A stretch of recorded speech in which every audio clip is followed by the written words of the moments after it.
include celebrating with friends, tailgating, seasonal events, holidays. So you must be thinking, after all the commercials, lectures, and safety briefings on drinking and driving, hasn't everything that could be said about it been said? Guess not. You have the right to remain silent. Drinking and driving. We can't say enough. Know what's right. Do what's right.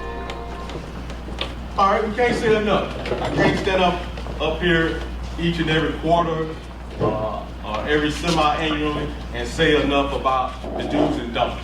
You as the individual has to make that decision. It falls back on the choice. You know, whether I do the right thing or make a irrational decision behind getting behind the wheel of the vehicle and drive versus, hey, let me call a resource. Let me call Uber, call Lyft, call the local taxi cab service to get me from that establishment or that area to my residence. So it falls back on the individual. You have the choice. So do what's right. Do the right thing versus compromising your livelihood or your job by running the risk of getting behind the vehicle and driving impaired. All right, let me see a show of hands. Who knows someone who have been charged with a DUI? Okay. All right. Probably they have shared some things, you know, with what led up to the DUI. That person probably was could have been battling some substance abuse issue, you know, with alcoholism. But however, a DUI changes things. It changes the dynamics of the household. You know, it changes, you know, if you know, depending on if you suspended, restricted.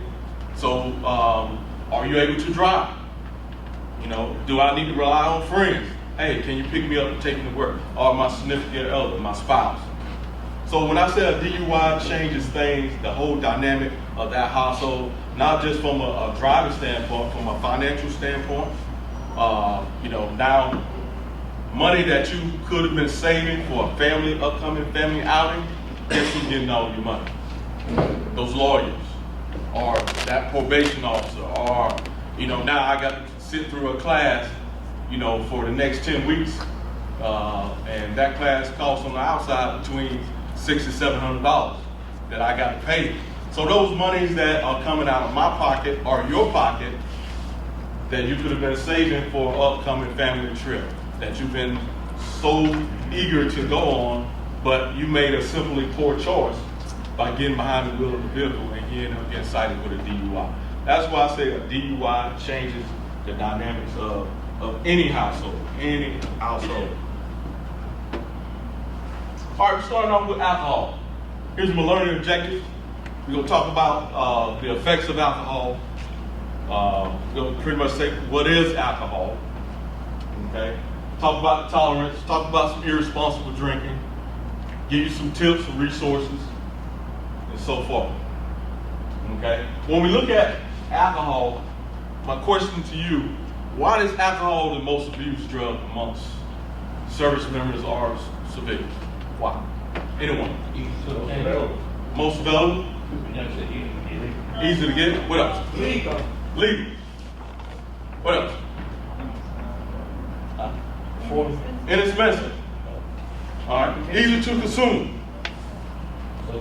Social accepted. Speaking of social accepted, you know, I can say easy to consume. This gentleman right here having this tall cylinder bullet, I call it. It could be his beverage of choice. He's concealing it. Everyone see him carrying it around. They may think that's his form of, if you like tea, or you like, hey, I just like to drink water. So however, he got some JD and Coke. There you go.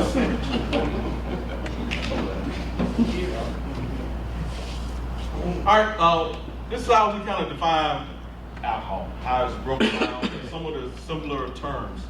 Alcohol is not a stimulant, it's a depressant. You know, I tell my audience that alcohol does not give you the ability to be strong. It does not make you run faster. It does not, you know, make you, you know, feel like, hey, I'm on top of the world. No, we drink alcohol as a socially accepted. We drink alcohol as a form of entertainment, with others. But however, once we get impaired, then what we got, poor judgment kick in. Our loss of motor skills, coordination. Our memory become affected. Okay? And then individuals get behind the wheel of the vehicle and drive.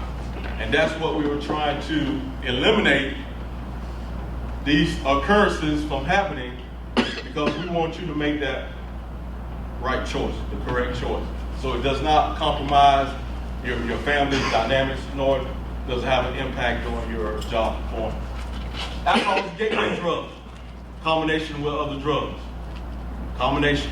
Hey, it's good to have that 12 ounce or my cocktail of choice. Guess what? I got a rolled up laced marijuana joint. I'm smoking, I'm drinking at the same time. I'm having a good time. I'm partying. So that's what we call a gateway drug. And as you see, alcohol is a form of beer, wine, distilled spirits. So a question to the audience again.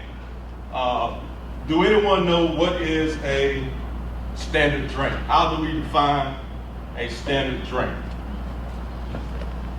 12 ounce can of beer. Okay, what else? 1 ounce of alcohol. Soul America. What else? Glass of wine. How many ounces?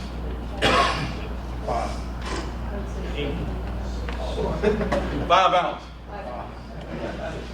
All right, we got 12 ounce can, a bottle of domestic beer. 1.5 ounce of distilled spirit, 80, 100 proof. 5 ounces of wine. Each of those contents carries a 0.06. We're talking about half an ounce of pure alcohol. Okay. For those of you who make alcohol in your basement or that that shed in the back, your proof may be stronger than the domestic. So you have to be careful. You have to be mindful of the proof of the alcohol that you're being, that you're making at the compound of your residence.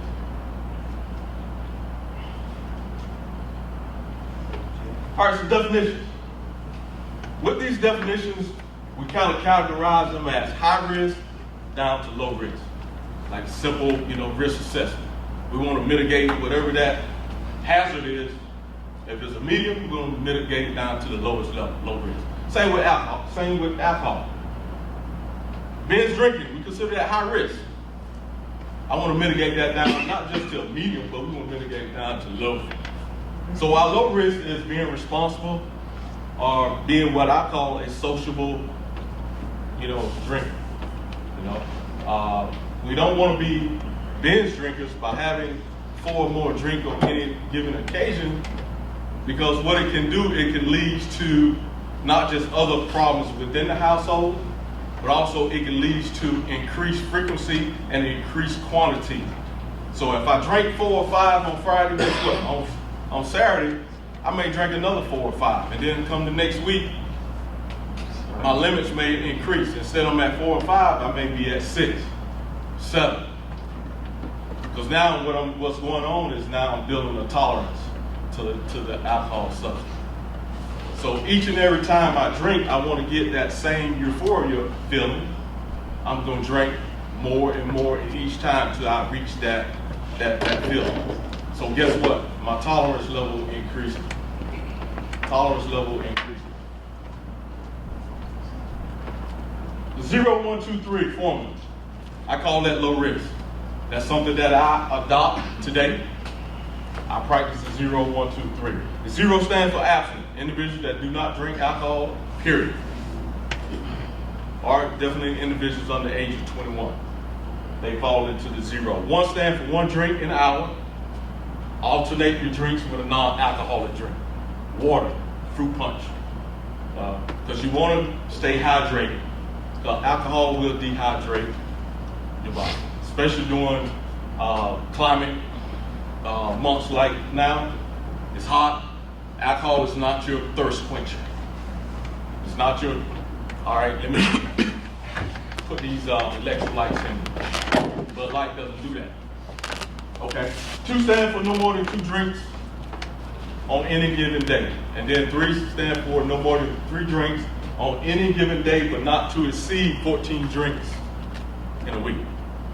So that means on Friday, I can't drink 8. And then Saturday, I'll cap it off at 6. If you do the math, that puts you up at being drinking.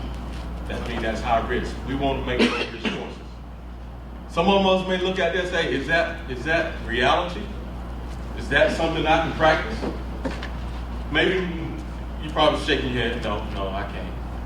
But however, if you make an attempt to do it, you can see some benefits from it, because they say individuals who practice the 0, 1, 2, 3 live as long as individuals who abstain. And that's by research. Responsible drinking. I'm not going to ask you to raise your hand, but those who do partake in a beverage of choice, are you a responsible drinker? All right, just plant that question in your mind, because I'm gonna come back to you later on in the presentation. Are you a responsible drinker? All right, talk about this one drink.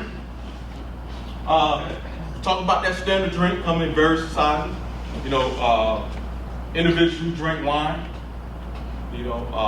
Wine glasses are the same with our beer mugs as well. They come in various sizes. Quite naturally, if you're home at your residence, you're not going to pour yourself a 5-ounce glass of wine. You're going to pour that wine all the way up to the brim, to the top, because you're cooking, you're reading the newspaper, you're watching the news, you're into your favorite Lifetime show. So guess what? You drinking wine, glass after glass. Then you look over, that wine bottle is almost empty, and the show is not even over with yet. Okay. Same with beer. You go to your favorite restaurant, you get beer on the tap. Beer size gonna come in either a short or a tall. That's how most of them. Hey, give me a tall. Tall normally is a 22 ounce. Okay, 22 ounce.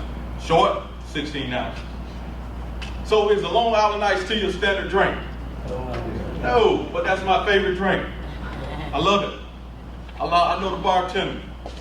I tell him tighten it up a little bit for me. What about a margarita? No, not a standard drink. Top shelf. Not even come close. But guess what? I'm gonna leave that establishment after having about maybe 2, maybe 3 Long Island iced tea, because half hour. $2 drinks. Take advantage of it, maximizes my dollar. I get behind the wheel of the vehicle, I'm driving. Kind of swerve over the dotted line, unmarked car. I thought it was a regular sedan, driving with the flow of traffic. Don't pull me over. Guess what? He comes up. Nowadays, we already have a window down. Sometimes they used to tap on the window back in the day. You roll your window down, start having a conversation. Why did I pull you over? Type of conversation. All of a sudden, guess what? Smelling alcohol. One thing leads to another, probably because you exit the vehicle. Now you're doing it on the spot, field sobriety, several other questions. How many drinks have you had? Sir, ma'am, I only had 1 drink, 2 drinks, and I'll be finished. But when we look at having a Long Island iced tea, if I only had 2, I have had up to 8 standard drinks. 8 standard drinks. And those 2 drinks of the Long Island iced tea.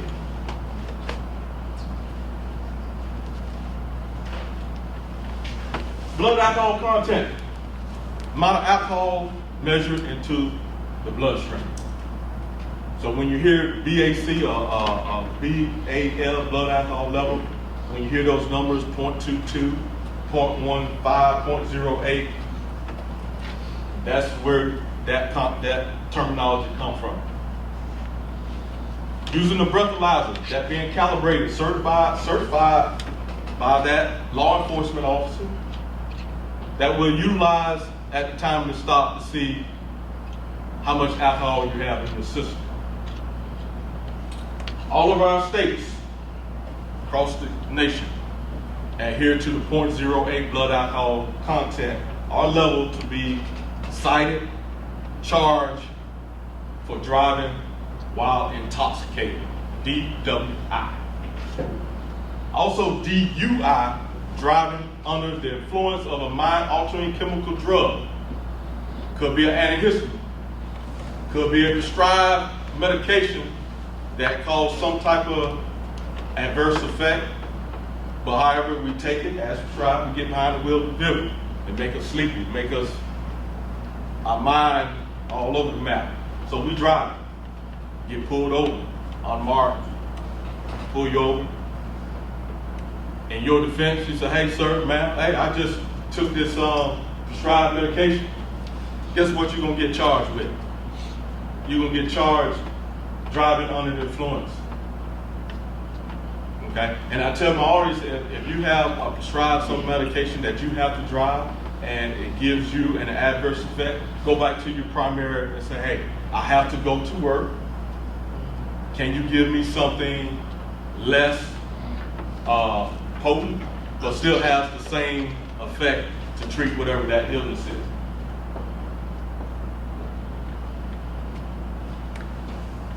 Total body fluid that you see. That's how the BAC is measured. You know, what type of shape I am.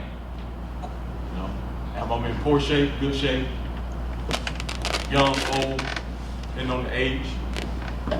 How fast do I metabolize the alcohol? Okay. How fast do I metabolize the alcohol? The effects of the BAC, as the numbers increases, certain things are being impacted due to the human body. Okay. We talked about hand and eye coordination, loss of motor skills, depth perception.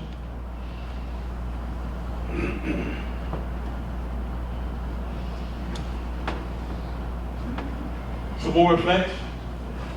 I shared with a story from the previous class on Fort Belvoir maybe about 3-4 years ago. An individual, civilian, came through Pence Gate, which is the hospital gate. It was one evening, one night. When he came through the gate, the guard spotted that the individual had an expired state inspection where prompt the guard to tell him, hey, pull to the side. MPs came over. When the MPs arrived, after going some series of questions, having a conversation with the individual, the MPs noticed that, hey, this individual was drinking, and had the person exit the vehicle, come to the rear of the vehicle, some more series of questions, did a field sobriety test on the spot, did a breathalyzer on the spot, he failed. The breathalyzer came back, evidentiary 0.22 blood alcohol concentration. He was cited right there on the spot, picked up to the provost marshal, and he got released. But however, when we look at blood alcohol concentration, 0.22, that's significant. That is very significant. That's very high. And then you ask yourself, how are you operating a 4,000, 5,000 pound moving object safely? Safely. Somewhere from point A to point B,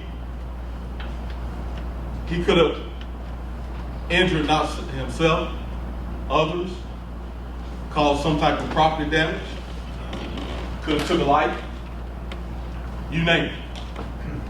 Okay? So don't put yourself at risk by taking that chance, getting behind the wheel of the vehicle. You know, use the resources that we have to us, or say, hey, I know my wife's gonna be mad. Can you come pick me up? You're gonna get an earful because now you have interrupted her evening due to your drinking habits.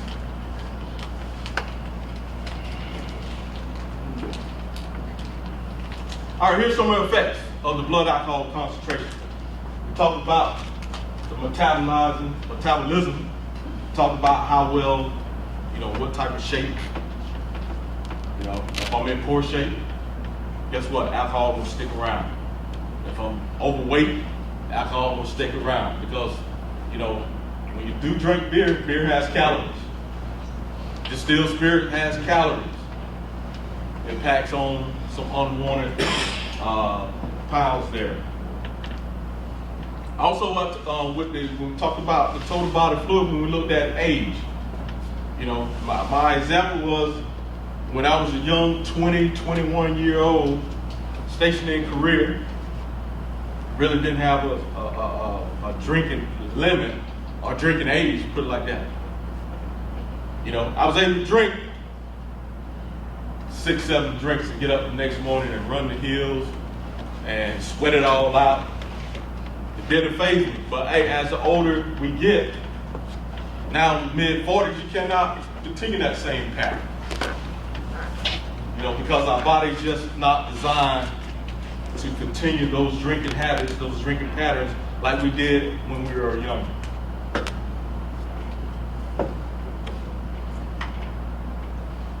All right, what would be some physical signs that you see in an individual who is impaired?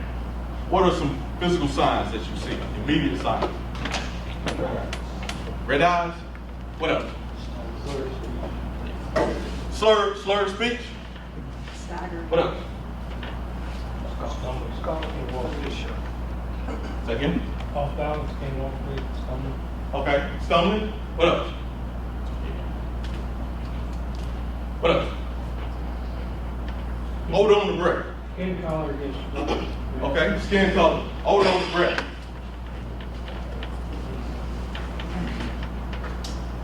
Okay? When individuals are impaired, have you ever came across someone that their personality changed? Okay. Do they get happy? Get loud? Angry? So just imagine when they sober up. When they sober up, go back to that sober state, it's the opposite effect. Some people say, hey, I like when you was impaired because you was a more happy, you was more lovable, but when you're sober, you can't stand to be around.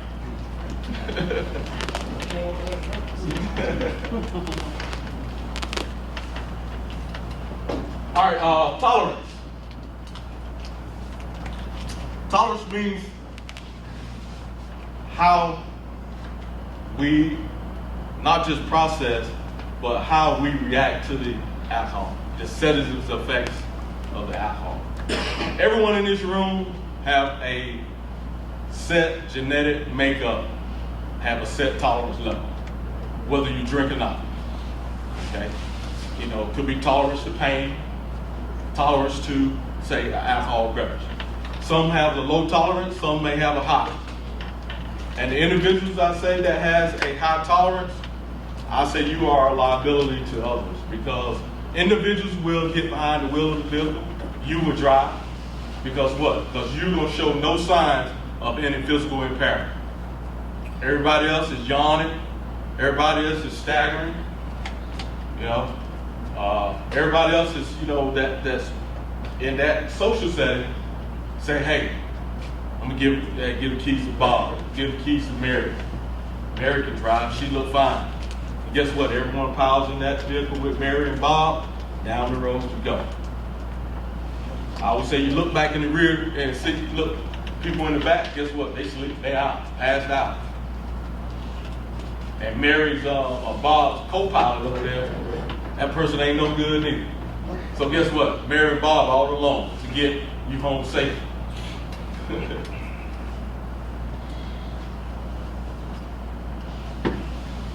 All right, here's some physical signs. All right, what about some long-term health effects that can happen to an individual who's abusing alcohol?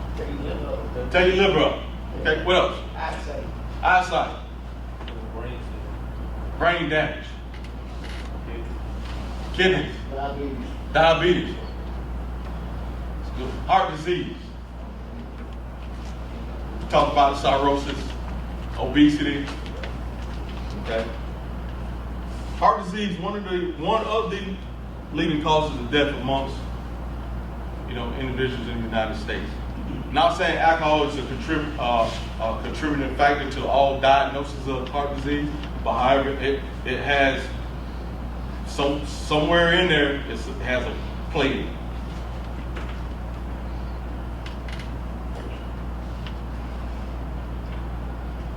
Alcoholism, alcohol dependent disease. Okay. When we look at this, these are some of the signs that may not apply to you, but if you know someone, these are some of the things that you can pick up on and say, hey, this individual has the alcohol problem issue. When they start, they don't know how to stop. When they stop, that means that when they turn the bottle upside down, there's nothing in it anymore. Or when they reach in their pockets and pull out, they have nothing but lint, that's when, hey, they can't buy no more. Okay? Lost control. Tolerance level goes up and down because at that time, internal organs have been damaged. It's not processing alcohol the way at the beginning. So they will go through maybe months, weeks of stopping. But as soon as they get around, an old cousin or a good friend from I haven't seen in a long time, hey, let's go on down here and have that one for the road. Haven't seen you in a while. Guess what? Send that phenomenon all back over again. Send it back up. Now they start drinking more. So they'll go through what we call that sporadic up and down, up and down, up and down. All right, responsible drinking. I said I'm coming back to you. Those who drink. Anyone in the audience, how do you define what is responsible drinking? Anyone, how do you define what is responsible drinking? Don't drink. Know when to say when. Who's that? But know when to say when. Don't drink. Don't drink. There you go. That's responsible. What else? Anyone else? Get a designated driver. Say again. A lot of people say, hey, have a plan in place, have a plan. Designated driver. Responsible drinking. Being responsible meaning that it does not adversely affect your quality of life, your values, your beliefs. It does not affect your work performance. Because once individuals are abusing alcohol or any drug, you see a lot of sporadic absentee. In and out of, can't come to work because, hey, I'm too hungover to get out of bed to come to work. So now their work performance is being impacted. Okay? Here's not ASAPs, but this is a quick definition of responsible drinking. At the end of the day, just having a plan in place, whether you're going to a backyard barbecue or you're going to a celebration, if you know you're going to partake, have a plan. Have a plan on how you're going to get from that establishment back to your residence.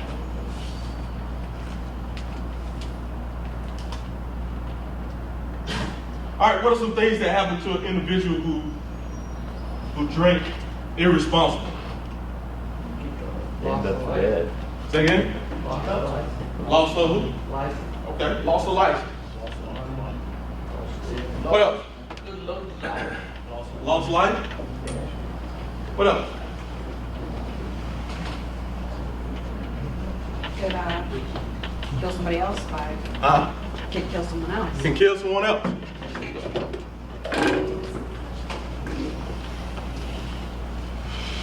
All right, here are a few things that can happen to an individual who's being irresponsible. All right, sexual assault. We see it all the time up there on Fort Belvoir. My program manager sits on the SAR board, and I would say about 6% of those cases that she reviews, alcohol is a proponent. Whether it's with the perpetrator or the victim, alcohol is a proponent.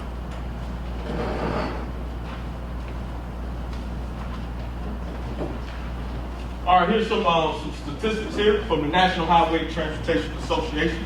Every 50 minutes, there's an alcohol-related incident on our public highways today. Every 50 minutes. Whether it's in the morning, lunchtime, evening, at night, or at midnight. It does happen every single day. State of Virginia. When we look at these numbers, I'll say from 2017 to I'll say 3 years previous to that, those numbers was pretty much hovering around the 30 percentile.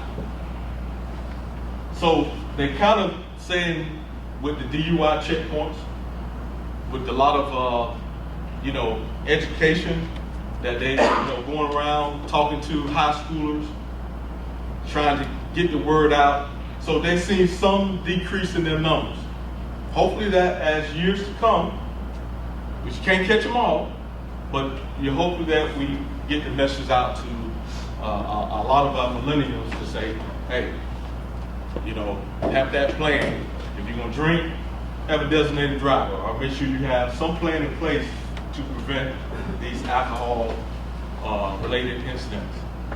Fairfax County, since Fort Belvoir relies in Fairfax County, as you see, approximately 20% was alcohol related in 2017, which out of the 3 counties in that area, Fairfax County has the highest number of alcohol related incidents in comparison with Alexandria and Prince William County as well.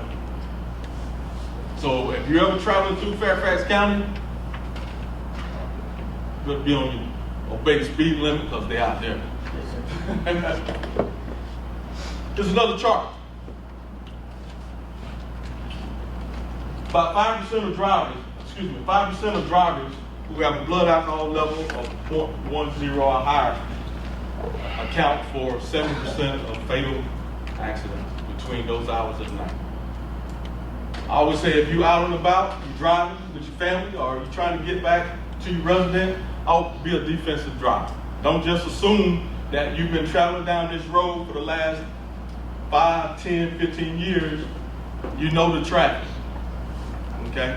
It just takes one individual impaired, because now the judgment is being skewed, getting behind the wheel of the vehicle. You got a lot of 2-lane roads. It don't take much for an individual to go beyond those dotted lines and you going head on with that individual. To the right of you is big number of oak trees, a ditch. Well, here's a car coming directly at you. You got a decision to make. Do I hit a tree, or do I try to miss this oncoming car?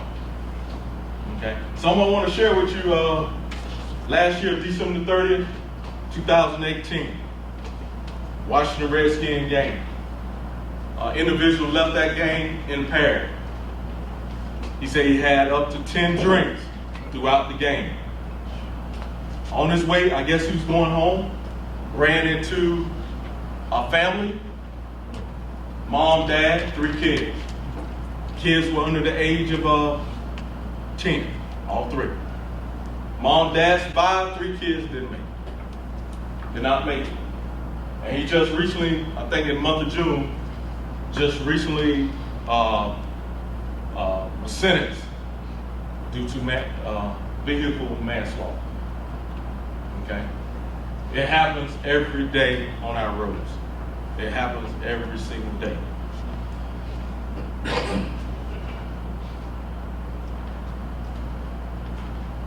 Stressors. We all got some form of stress in our life. Some of it is small stress we can deal with. Some of it is, a little too much. But however, individuals who got stress in their life that they don't know how to cope with it, or they don't know how to come up with other strategies to reduce the stress, they'll turn to alcohol. Alcohol to be that coping mechanism, to be that thing that calms me down, the soothing effect. So when we got deadlines, workloads, lack of resources, lack of manpower, but we still got to get the job done. Tasks. I get them all the time. Sometimes I'm about 1 foot out the door, got my book bag on the shoulder. Guess what? Oh, hey, you got a task. I need you to take care of this before you leave. God, I'm swearing up and down. Guess what? Now I'm frustrated. I'll go back, do the best out of my ability to get the task done. I walk out the building. I said, man, I got to have a drink. Guess what? I let the task get to the best of me. And now, before I even get off installation good, I don't stop by class 6 and got me a 12 pack. So that's what individuals will face when we talk about stress. Stress at home, financial problems, health or family problems, relationship issues. And we see at the bottom, outside stress, community, conflict with friends. Drinking tips, I want to leave you with. You know, we heard eat during and before. That's a must. Can't drink on an empty stomach. And then like now during our season, summer season, you definitely can't drink on an empty stomach, especially if you're outdoors. Your body can get dehydrated. You know, I say, you know, that 12-ounce Bud Light or that cocktail, it don't have no electrolytes in it. Okay, so you cannot use that as your favorite thirst quencher. Soju, Gatorade.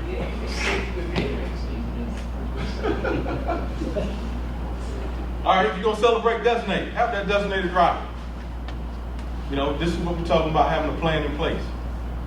Alternating drinks with a non-alcoholic. Stay hydrated.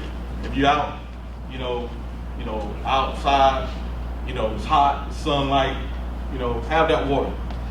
You know, remember the word halt. Don't drink if you're hungry, angry, lonely, or tired. Stay away from those times in regards to drinking alcohol. All right, some more tips here. And the one thing we take away from this slide is about medication. I tell them all this all the time. If you're up under some type of medical care, stay away from alcohol. Because sometimes alcohol will have an adverse effect, not just on the medication, it could have an adverse effect on your body as well. Okay. All right, next I'm going to share another video with you. And it's a former Alexandria County Police Chief. He's public service for over 40 years. Over 40 years of public service as the police chief for Alexandria County, Virginia. Got a DUI. It changes his whole perception. He lost his job, lost benefits. So when I play this video, don't matter how many years of federal service you have, don't matter how much education, if you're a doctorate, master, bachelor. I've been working at Fort A.B. Hill ever since I was 18 years old. You know, whatever situation. Don't let one evening, one night ruin all those years you just, you know, that you built.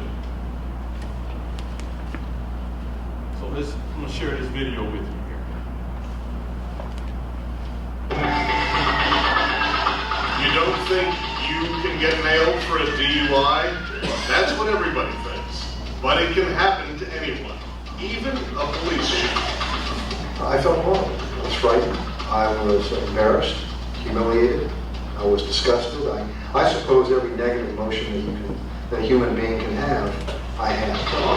We're doing some right at checkpoint. I see the document. At checkpoints like this and with patrols, police across Virginia, Maryland, and D.C. will arrest over 75,000 people for drunk driving this year. A DUI is a life changer. It can cost you thousands, your license, your freedom, your dignity. Time spent behind bars, a frightening thought. Frightening is an understatement. I mean, 5 days is a long time. I couldn't for the life of me figure out how I would spend a minute more. It's frightening to even think about it. And the arrest affects everyone around you. Family and friends, people that believe in you, colleagues, folks that you have real affection for, are devastated. A bad decision, a thoughtless mistake. But that moment in my life will forever haunt me. How in the heck did you get yourself in this position? Why did you get yourself in this position?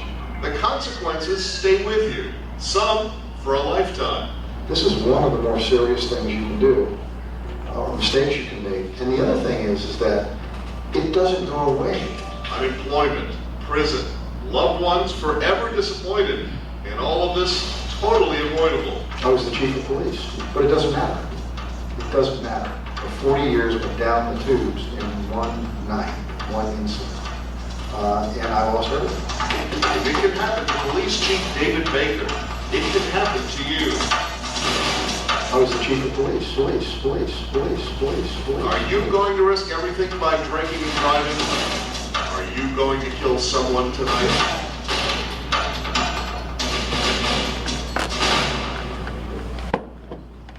And I can tell you with Checkpoint Strike Force, they have definitely stepped up in that Northern Virginia area where they have started to do more random DUI checkpoints, not just on 4th of July, not just on Memorial Day or Cinco de Mayo, St. Patrick's Day, throughout the holidays. They have ramped them up more because, yes, we want to get those individuals off the road, and also we want to, definitely save lives. And that's at the end of the day. We want to save lives there. All right, keep trucking right along. THC marijuana. There's been a lot of buzz going on in our national news that talking about, THC, CBD, cannabinoids. When it come down to CBD oils, which is some are, you may hear THC free, hemp free. Okay, so I'm gonna share a slide with you that talks about THC versus CBD. You see some of the difference between the two. Okay, quick learning objectives up front. All right, who knows what the active ingredient in marijuana can cause an individual to get high? Okay, there you go. I was gonna see if we were gonna catch on to it. Who was it?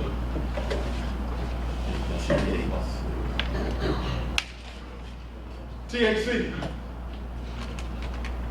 Tetrahydrocannabinol. Active ingredient in marijuana to cause an individual to get high. Okay. Marijuana is a psychoactive, mind-altering chemical drug, just like alcohol is. Have some of the same similarities when we talk about those effects. Loss of coordination, short-term memory. You probably hear, individuals that get the munchies, increased appetite. Psychoactive drugs produce mind-altering state similar to that of psychosis. When we talk about psychosis, we talk about, we talking about regular marijuana users. I'm not talking about a weekend warrior. I'm just talking about one that smokes on a routine basis. Okay? The marijuana will have an effect on that person's, mind, state of mind, to a point where they would believe or think something occurred in reality, but it never did happen. That's the marijuana that have an effect on the brain. And that's the psychosis part of it, the effects of it.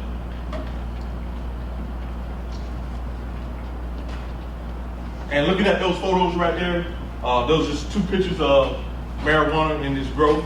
One in its early stage, one in its latter stage of growth, and the chemical molecule setup of it.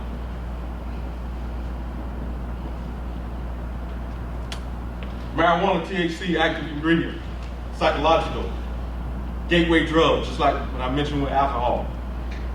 Having a combination of the two, laced with cocaine, PCP, smoking it up, snorting it out of her means of method of getting into the bloodstream.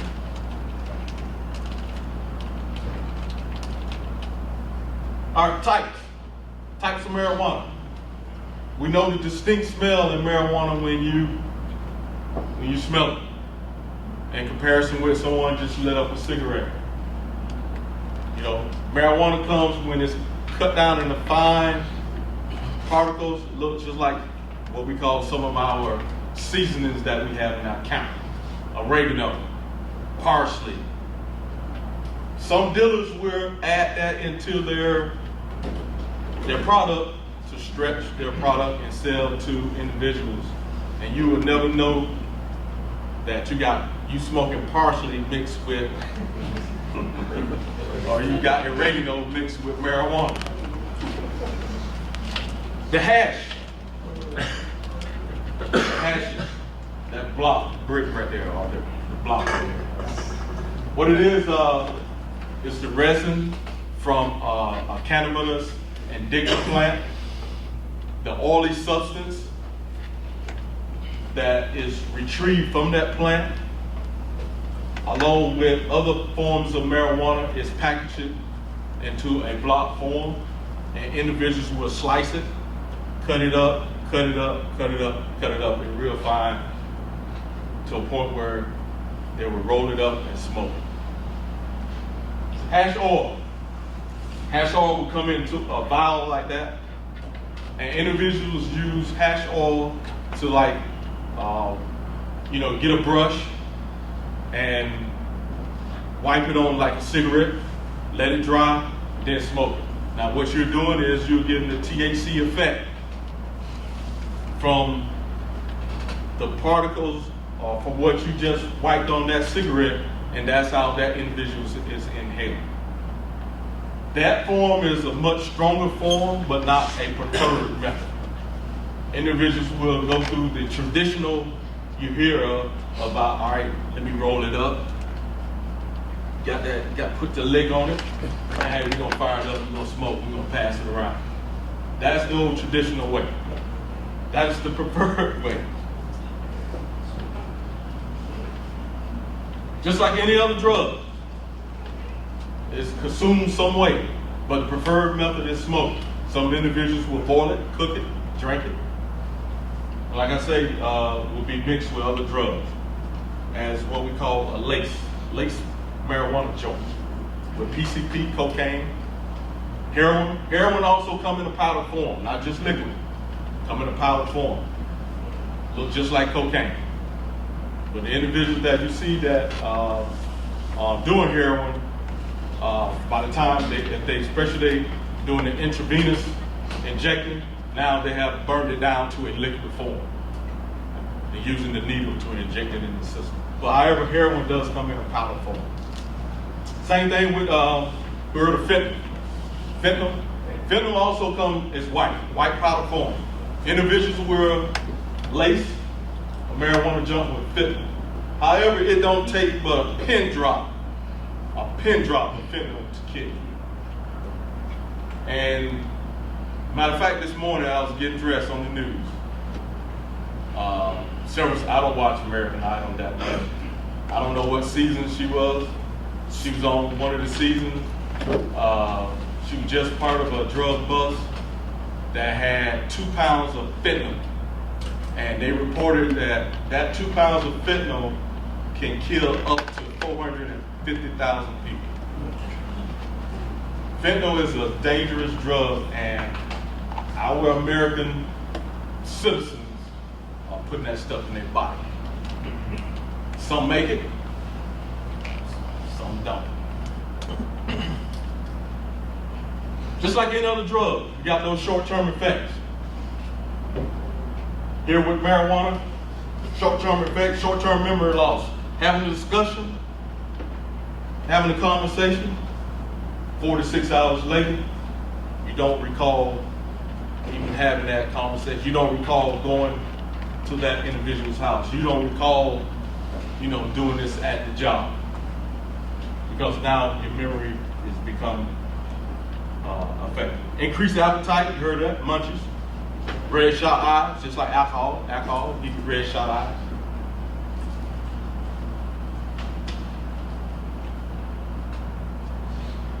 And individuals who smoke marijuana for the first time users, marijuana stays in on the onset stays in your body between 40 to about 45 minutes. The effects of it.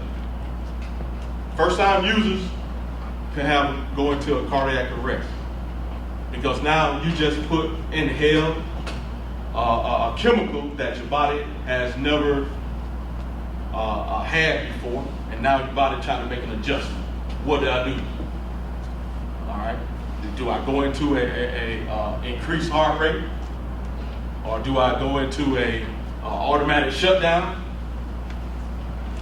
So that's what can happen to an individual on their first onset of smoking marijuana, because you never know what the chemical components or the chemical spray that they spray on these plants as they're growing to a point where individuals are, when they're smoking, you're inhaling not just the plant itself, but the chemicals also that is sprayed on at that time as well. More effects of THC. Marijuana contains more tar than average, menthol, smoking cigarette. Also, you see, it can cause, lung cancer, bronchitis, just like any other drug, any other effects. If you're abusing the drug, it's gonna have some type of effect on the body. You just can't, even though nowadays individuals use marijuana for medical purposes, yeah, it has some benefit. But when you're abusing certain drugs, it will damage your organs. Liver, kidney, gallbladder. All those things become your lungs. All those things become affected. Just like alcohol, withdrawal effect. Marijuana has the same thing. Person trying to kick the habit, trying to go clean, cold turkey. Inability to sleep.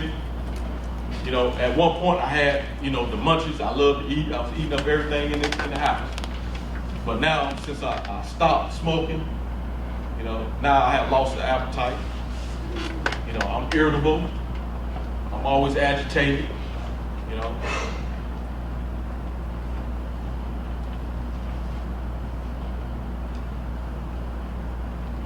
THC versus CBD. Who heard of the CBD oils? Okay. CBD oils now, you can find them at Bed Bath & Beyond. You can find them at our GNC stores. You can find them at the Vitamin Shop. You may find some that says THC free. You may find some that say hemp free. All of our federal workers, including our service members, we are prohibited from utilizing CBD oil because CBD oil is a chemical component of marijuana. Okay. I have a memorandum signed by the Undersecretary of the Army that I can share with if we got any supervisors here that if you want to take back, post it in your area. It talks about the prohibiting use of any chemical component of marijuana, and CBD oil is one of them. Okay. As you see, all the great benefits that CBD has for the body: inflammation, treating pain, joints, nausea, individuals that going through chemo, help get their appetite. Have you heard, I heard someone say this, that food tastes like metal when individuals are going through chemo. So this helps get their appetite to eat, foods again. And it'll help them through that process. And as you see with the THC on it, you see the good in the bad. So like I say, both of them have some good similarities. One ingredient, they get you high, and the other one is a non-active ingredient. I always say this information may not apply to you because of your status. But however, if you got a loved one that is going through some type of chronic pain, illness, this could be a recommendation for you to help with that current situation. All right, this is how you will. This is, matter of fact, this one here you'll find in Bed Bath & Beyond. Yes, sir. You said that the CBD can't do that in the military, correct? Correct. Okay, if it's not getting high, is it just because it's way for THC, or?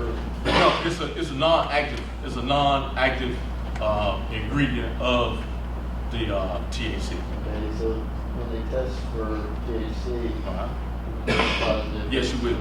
So that's probably what we can't distinguish. Well, as you look at the molecule breakdown, the oxygen and the hydro, I think the H stand for hydro is something oxygen. See the difference in between the two and the links? That's how that far off between CBD and THC is. An H. And it's still, like I say, it gives the same effects. You know, as far as when we talk about inflammation, joint pains, and all that good stuff. So that's the reason why now you hear a lot of the buzz about individuals being prescribed as for medical purposes. To help in those current situations. All right, here's a chart here. Across the United States, as you can see, states that you see in green has legalized it for medical and recreation. And then what you see in blue, they just have legalized it for medical use only. And I would say, in my opinion, probably within the next 5 to 7 years, we all gonna be either green or blue. One of the two, across the whole nation.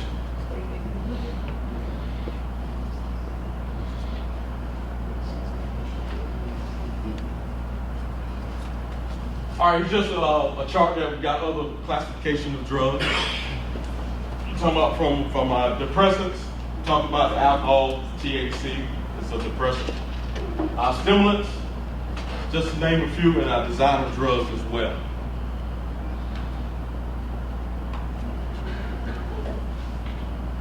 All right, outside the Army Substance Abuse Program, here's some additional resources that you can utilize. I have community resources. I have a resource guide as well. Like I say, this information may not directly impact you, but if you may have a neighbor, you may have a loved one, uncle, auntie, hey, give them this information. Help that individual out.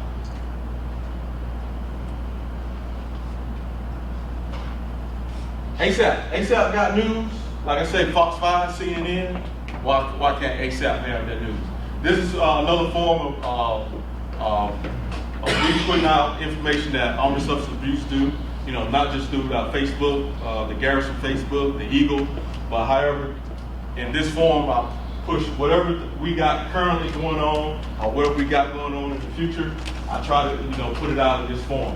Currently, we got the 101 Days of Summer Sense. It's like a safety campaign that the Army promotes throughout the summer, from Memorial Day all the way to Labor Day.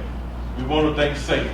Safety from a standpoint when you're out and about doing your family activities, when you're down at that favorite,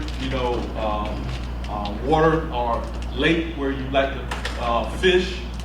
I always tell my audience, alcohol and water don't mix. It always, somewhere down the line, we'll have, 2 or 3 drownings of individuals that are assigned to Fort Belvoir, where it came down, down the block and said, hey, this service member went to a state park drinking, got on the boat, had an accident, someone drowned. Okay?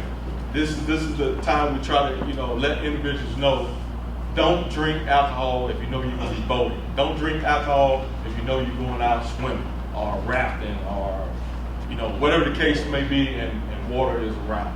Because now once you're, like I say, once your motor skills are being impacted, you show me a great swimmer who can swim under the influence of alcohol, then I may give him a pat on the back.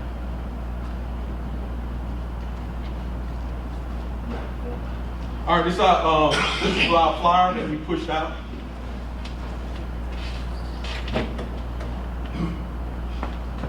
Here, what I want to share with you. You may not have it down here, but however, this came out from CID, and it talks about cannabis infused soda. All right, these drinks have THC in it. Okay, not saying it's in your 7-Elevens, not saying it's at Wawa. It's not in those cases. But however, if they got mom and pop tobacco shops in the area, they may sell this. And if you don't know what it is, you think it's a nice fruit drink. You think it's a orange juice, and you get it and you drink it. Guess what? You got THC. THC is in your body. And definitely states that who have legalized it, quite naturally they are selling it. They are selling it. They are selling it. Another CID broadcast notice I want to put out to our community. This is a performance enhancement supplement.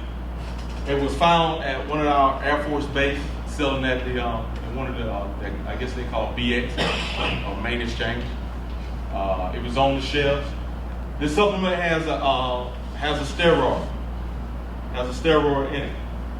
So after it was tested from 2 different labs, they found the contents in it and they removed it from all APs across the globe. But however, you can still get this supplement at the GNC, at the vitamin shop. They do sell it. So I know if you got into workout buffs, into supplements, read your content so you know what you're taking. All right, Warrior Pride. Warrior Pride is a campaign that the Army supports. We call it 365 days a year. And I always just go right to the point. And D as in duty. Do your duty as a soldier or a civilian. Stay mentally and physically tough by not abusing alcohol and drugs or other drugs. As long as you're doing that, everything will fall into place. You'll be the outstanding worker. You'll be the outstanding individual in the community.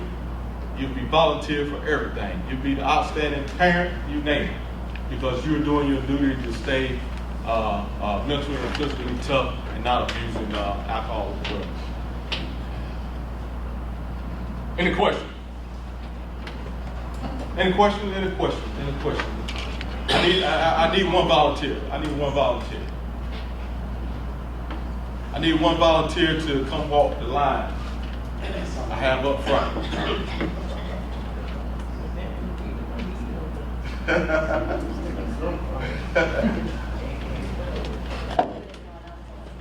Got a volunteer? Come on down, come on down.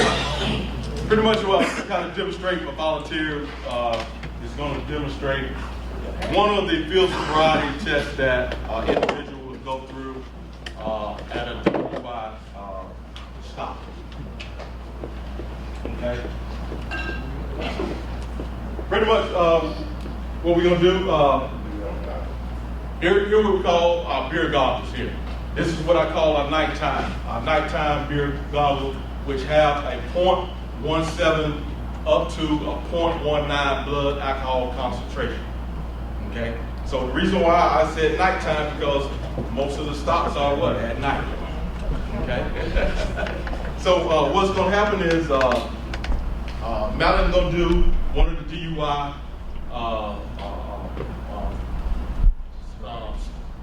field sobriety test, which is the heel to toe. Heel to toe, arms parallel with what I call the marching circle. And we're going to do 7 steps.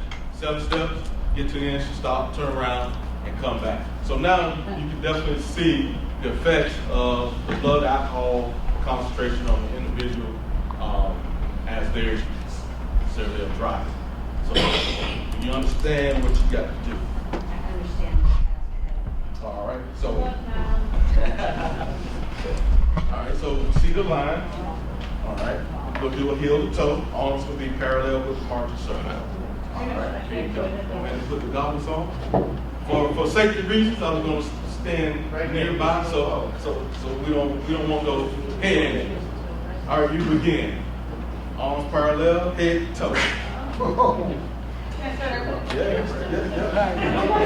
Lock her up. Feet together, feet together.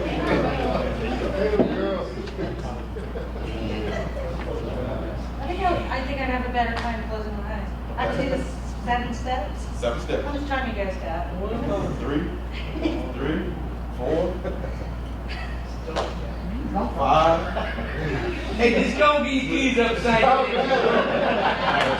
You good? Turn around. You on the line. And keep together. I'm going to jail.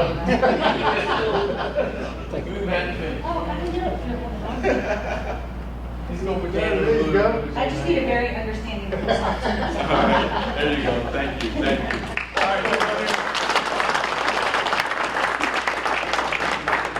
As you see how difficult that is, just imagine an individual with a blood alcohol concentration of that magnitude trying to perform that field sobriety test. So yes, it is very difficult. Okay, and you know, if you see someone out there performing that, if they pass it, hey, that I would say they're an expert at it. Okay, so when I say with blood alcohol concentration or drinking and driving, I always have a plan in place. Either use a designated driver or use what I call my 0, 1, 2, 3. You know, it's all about making low risk choices. If I make low risk choices, hey, I'm gonna be A-OK, I'm gonna be a responsible individual. Hey, life's gonna be good. Okay? This is my contact information.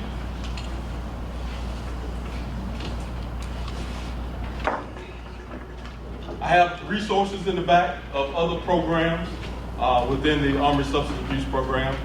The one thing I do like to share with our civilian workforce is the Employee Assistance Program. You know, that is a free service. It's a service to our federal employees. No matter what you got going on in your life, it don't have to be substance abuse related. Could be, hey, I got some dynamics going on in my household. I got a little stress. Hey, I just need someone to talk to. You know, Dr. Brandella, which is our EAP, he does short-term counseling. Hey, if something that is in your arena that you need some assistance with, feel free to stop back there, grab a flyer, call him up. He's ready to assist. All right.